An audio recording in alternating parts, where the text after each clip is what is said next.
美国国务卿布林肯周三与法、德、英外长通话，意图声援立陶宛，用经济胁迫的标签对华施压。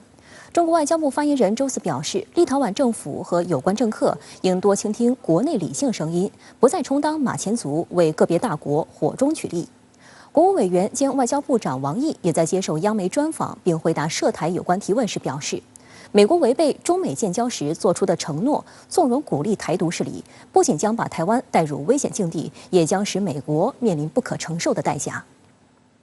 王毅表示，世界上只有一个中国，台湾是中国的一部分，这是不可否认的历史和法理事实。虽然海峡两岸由于当年的内战存在政治对立，但中国的国家主权和领土完整从未分割，也不可能分割。这就是台湾问题的真正现状，也是体现一中原则的9·2共识的实质内涵，由此构成了两岸关系谋求和平发展的根基。而民进党当局执意破坏这一现状和根基，是制造台海局势紧张的罪魁祸首。中国实现统一是不可阻挡的大事，台独走向失败是不可避免的结局。台湾除了和大陆统一，没有任何其他的出路，这是历史的必然，也是现实的逻辑。王毅还指出，美国违背中美建交时作出的承诺，纵容鼓励台独势力，试图歪曲和掏空一中原则，不仅将把台湾带入极其危险的境地，也将使美国面临不可承受的代价。就在周三，美国国务卿布林肯与法国外长勒德里昂、德国外长贝尔伯克以及英国外长特拉斯通话。美国务院官网透露，中国对立陶宛的施压是讨论重点。4人强调，所谓在立陶宛面对中国不断升级的政治压力的经济胁迫之际，将声援立陶宛。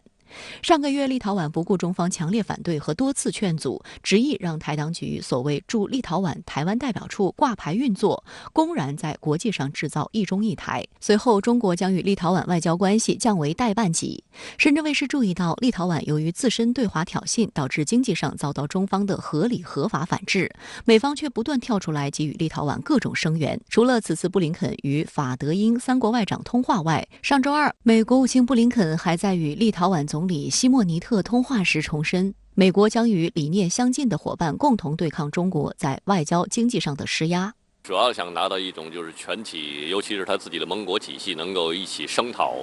这中国，为立陶宛撑腰，同时呢，其实也是为美国的对华战略去背书。美国正好从背后，他可以去暗中搅浑水，然后浑水摸鱼。美国当然不可能要，让立陶宛去独立的去面对。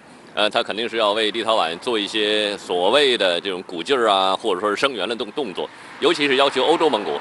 要坚定的跟美国站在一起去支持这个立陶宛。外界注意到，在布林肯出马前，立陶宛已经向欧盟方面求援施压中国。欧盟方面8号公布一项所谓反胁迫草案，针对那些干预欧盟成员国合法主权选择的国家，针对中国的意图非常明显。周一，立陶宛总统瑙塞达与欧盟委员会委员辛克维丘斯会面，谈的就是反胁迫草案的事。辛克维丘斯告诉瑙塞达，欧盟成员国对如何回应存在分歧，相当于给立陶宛泼冷水。欧洲议会采取的一些动作，包括有一些欧盟国家现在是口头上做了一些表态，但是事实上，欧洲国家自己看了也很清楚，不可能会去盲目的跟中国做无谓的对抗，尤其是在台湾问题上。那么我相信，法德这些主要国家，在欧洲内部，它会起到一定的制衡作用，而不会任由一些欧盟的小国去，以欧盟绑架欧盟来去跟中国对抗，从而使自身国家利益受损。事实上，立陶宛挑战一个中国原则，让本国企业叫苦连天。立陶宛工商会联合会主席瓦尔库列维丘斯周一直呼，没有时间再等下去了，政府必须尽快解决与中方的问题。立陶宛财政部长斯凯斯特周三称，政府决定从欧洲区域发展基金中拨款600万欧元，帮助受影响企业提高商业竞争力，其中500万欧元为海外展示产品费用。斯凯斯特承认，与出口企业面临的问题相比，这笔钱简直小巫见大巫。立陶宛政府还在寻求欧盟委员会的流动资金贷款计划帮助。立陶宛民调机构周二公布的最新民调结果显示，该国政府12月支持率跌至历史最低水平17.3%。同一天，反对党立陶宛绿党和农民联盟主席卡尔鲍斯基斯在社交媒体上发文，激烈批评现任政府对华政策。他提到，现政府是疯狂的，一些人成功使立陶宛的对华政策变得非常的复杂。如果绿党和农民联盟掌权，将尽一切努力发展本国经济，通过修建外交道路，而不是摧毁外交道路来解决问题。对此，中国外交部发言人赵立坚周四表示，无意评论立陶宛内政，但显而易见的一个道理是，得人心者得天下。任何一个理性、负责的政府，都应当懂得从维护国家和人民利益出发决策行事，而不是公器私用，以牺牲国家和人民利益为代价，满足一己之私利，甚至对外讨好谄媚，否则到头来只会自取其辱，说不定还会砸了自己的饭碗。周四的中国外交部记者会上，发言人赵立坚表示，他注意到最近一个时期，立陶宛国内有识之士对立陶宛政府和有关政客在对华关系上的不理智言行不断提出尖锐批评。赵立坚还特别引用立陶宛前总理库比柳斯最近的文章，该文称，立陶宛从立中关系的恶化中获得的好处在于立陶宛外长在华盛顿受到了2次接见，这可谓是一语道破玄机。立陶宛政府和有关政客应当多倾听国内理性声音，从国家和人民的根本利益出发，不再充当马前卒，为个别大国火中取栗。假如说立陶宛继续延续这种错误的政策，继续在台湾问题上发起挑衅，尤其是跟着美国煽风点火来对中国进行指责啊，或者甚至是所谓的战略围堵，那么一方面是不自量力，另外一方面的话，自身的利益肯定会在长远受到更大的打击、更严重的伤害。这点我觉得立陶宛很多政客恐怕还对此没有看清现实，第二，同时也没有认清自己真正的位置，第三，卷入到中美两个世界级大国之间的这种战略博弈之中的话，最终受损的只是这些棋子。相关话题来连线特约评论员刘和平。刘先生您好。对美国国务卿布林肯与法国、德国和英国外交部长先后通话，鼓噪所谓挺立陶宛反制中方经济施压，您对此如何看？美国国务卿布林肯亲自出面与法国、德国、英国外交部长通话，劝说这些国家支持立陶宛。这个也就意味着，在因为立陶宛一意孤行同意设立所谓的台湾代表处而展开的全方位博弈当中，不仅立陶宛已经顶不住压力了，就连美国也已经感到爱莫能助、有心无力了。因为在这场博弈过程当中，由于台湾问题事关中国的核心国家利益，因此中国一定会凭借举国之力，甚至是不惜代价来捍卫国家主权，维护一中原则。相反，虽然为了奖励立陶宛，美国已经给了立陶宛6亿美元的信贷支持，但是相比较起来，美国在支持立陶宛的时候拿不出不惜一切代价的决心和意志，就连拜登政府对外使用的每一块美元都必须要经得美国国会的批准。同样，美国做不到这一点，由27个国家组成，目前尚处于一盘散沙状态下的欧盟就更加做不到这一点。因此，在中国与美欧围绕着反对立陶宛还是支持立陶宛而展开的博弈过程当中，美欧虽然把意识形态的调门拔得非常高，但在事实上势与力的优势并不在他们这一边。而在我个人看来，立陶宛顶不住经济上的压力，跟中国大陆唇齿相依的台湾就更加顶不住了。因此，这样一种状况也就让我们想起了俄罗斯总统普京说过的一句话，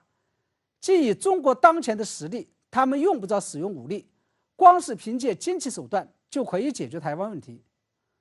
我认为这句话既值得蔡英文当局细细品味，也值得中国大陆同胞细细品味。大家千万不要被当前乱云飞渡的台海局势给迷惑住了，以为面对当前的形势，我们除了武统之外已经别无选择。实际上，我们千万不要妄自菲薄，因为我们手上可以打的牌还多着呢。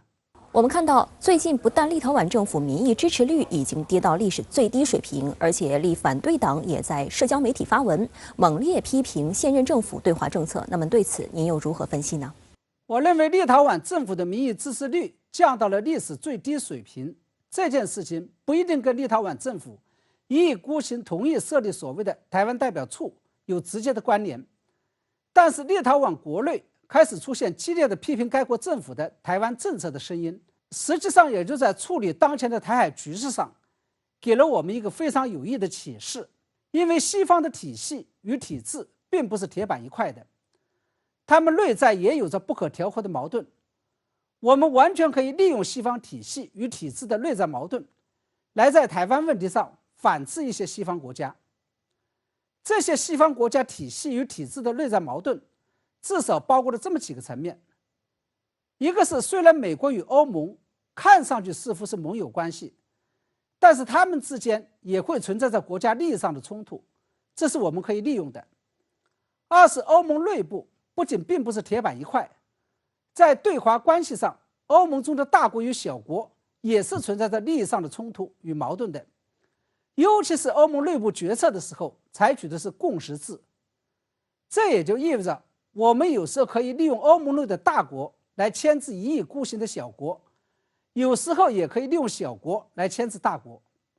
第三，所有的西方国家，无论是大国还是小国，甚至包括美国在内，在处理对华关系的时候，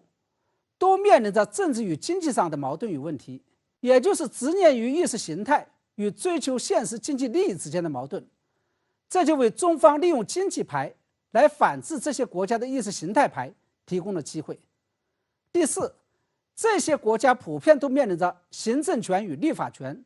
执政党与反对党，甚至是政府与民意之间的对立问题。这就我们利用这些国家的政府来牵制国会，或者利用国会来牵制政府，利用反对党来牵制执政党，以及利用民意来牵制政府，防止他们在对华与对台政策上走极端化路线提供了机会。总而言之一句话，在解决这些棘手问题上，只要精神不滑坡，办法总比困难多。只要我们多动动脑子，多用用巧实力与软实力，总能找到化解困境的办法。好的，谢谢刘先生在线与我们分享您的观点，谢谢。